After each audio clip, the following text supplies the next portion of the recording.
بسم الله الرحمن الرحيم إنا لله وإنا إليه راجعون ورين وحلنا أنت ماشان كل ما جوابتك لو قرح كذا عيب الله ونحرس وتش كل أنت صوماليات سيد الله سعطان حالي أبار لبض الساعة يا قرح وكذا عيب فاف كهراء حرنت جوالك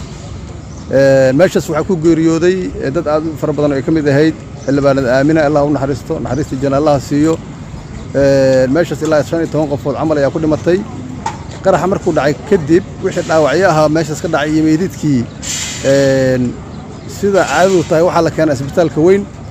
اسبتالك dadkii yimid oo eheladooda ka fiirinay ama eheladooda ay dhaawacayada isku jireen iyo dadkii dhaawacayada soo qaaday ayaa hadana gaari kale oo gaari noocan la yiraahdo noohada la yiraahdo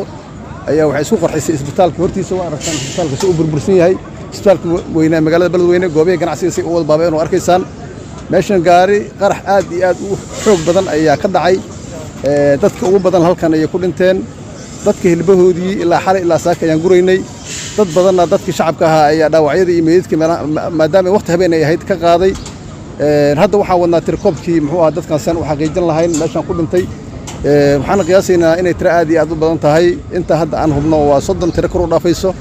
inay ka sii badan yihiin waa u malaynaynaa marka waxaan leenahay dadka Soomaaliyeed oo meeshaan ku dhintay waxay ahaayeen dad shacab ah waxay ahaayeen dad ganacsato ah waxay ahaayeen dad muxuu ahaa dhaawacyadii eheladoodii dhaawacantay u yimid intaan hadda aan ognahay wax mas'uuliyiin ah ama wax muxuu ahaa maamulka dawladda ka tirsan gabadhii xildhibaanada ahayd oo aamina waan hadda ka garanaynaa iyo nin xildhibaan hore ahaa oo xildhibaan dhuxul la yiraahdo asna qarax halkan aha ku dhintay dadka intiisa kale waxay ahaayeen dad shacab ah oo dhalinyaro iyo dumar iyo u badan ay ahaayeen meedadkoodii ilaa xalay baa meeshan ka guraynay dhaawacyadoodii isbitaalada yaalaan dawladda federaalka iyo dawladda goboleedka Hirshabeelle waxaan ka rajaynaynaa inay dhaawacyadaas wixii dardaran oo aanan muxuu ahaa ii sheeg aan halkan lagu dabiibi karin dad badan jira oo dhaawacyo culus ay soo gaareen sidii gurmad loogu fidan lahaa oo isbitaalada waaweyn oo sida Muqdisho kale loo geyn lahaa iyadana gurmad loogu sameeyo dadka reer Hiiraan waxaan leenahay waroo arkaysaan wax dhimanayo oo dhiigooda daadanayo waa shacabkii weeyaan nimankan kala ma jecla dadka Soomaali dhiigooda bay u baahan yihiin cid gaar target uga ah ma jirto target waxa uu ah shacabka Soomaaliyeed iyo dadka Soomaaliyeed inay dhiigooda daadiyaan target u ah waxaan leenahay marka ciidamada shacabka hadii aad la shaqeysaan